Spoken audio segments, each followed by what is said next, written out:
السلام عليكم ورحمة الله وبركاته. حديث اليوم بعنوان الأجور الوفيرة. عن أبي هريرة رضي الله عنه قال: قال رسول الله صلى الله عليه وسلم: كل سلامة من الناس عليه صدقة. كل سلامة من الناس عليه صدقة.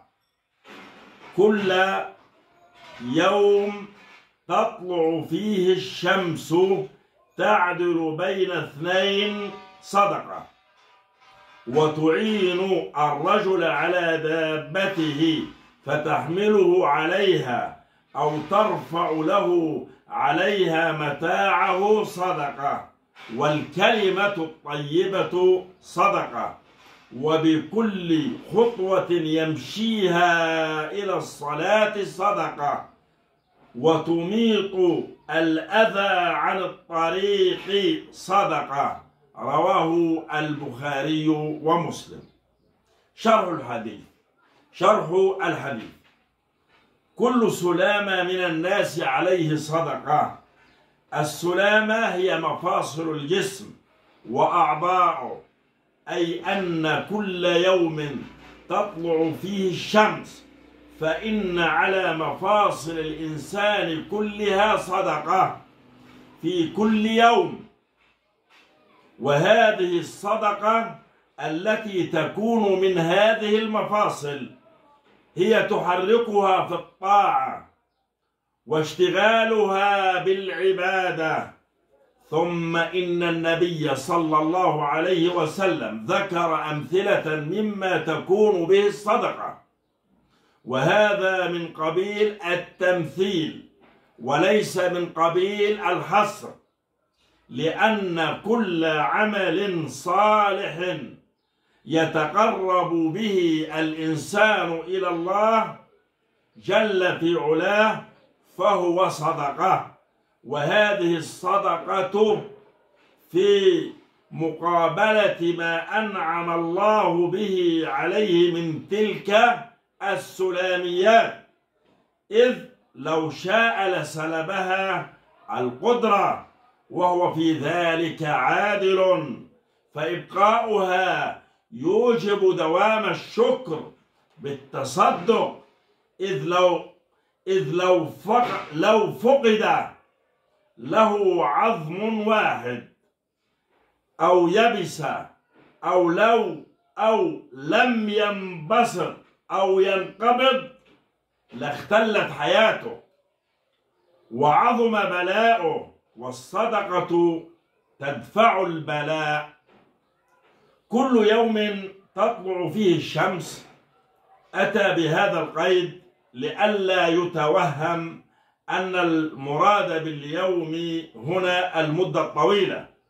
تعدل بين اثنين صدقة، وتعين الرجل على دابته فتحمله عليها أو ترفع له عليها متاعه صدقة، والكلمة الطيبة صدقة، وبكل خطوة يمشيها إلى الصلاة صدقة، وتميط الأذى عن الطريق صدقة، وكل عمل بر من تسبيح أو تهليل أو تكبير صدقة، والخطوة تخطوها إلى الصلاة صدقة، وعدلك بين متخاصمين صدقة، وإعانتك أخاك في بعض أعماله صدقة، والكلمة الطيبة من ذكر واستغفار صدقة، ورفعك الأذى عن الطريق أو عن طريق المسلمين صدقة.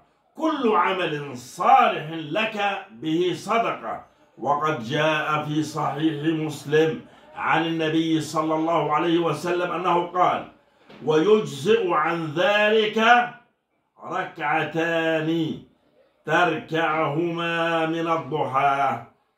ويجزئ عن ذلك ركعتان تركعهما من الضحى، يعني يجزئ ويكفي عن هذه الصدقات التي تكون على المفاصل كلها أن تصلي ركعتين من الضحى، وذلك لأن الإنسان في صلاته للركعتين تتحرك أعضاؤه ومفاصله كلها، فتكون هذه الصلاة صدقة عن هذه المفاصل.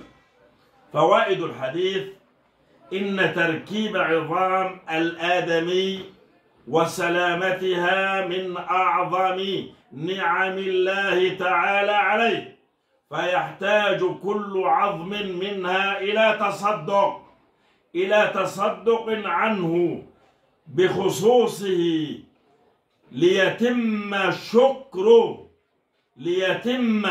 شكر تلك النعمة. ثانيا: المداومة على النوافل كل يوم من صدقة وحضور الجماعات في المساجد. ثالثا: فضل صلاة الضحى وأنها تجزئ عن كثير من أعمال البر. رابعا: إن قليل الخير يحصل به كثير الأجر بفضل الله تعالى. أقول قولي هذا وأستغفر الله لي ولكم، والسلام عليكم ورحمة الله وبركاته.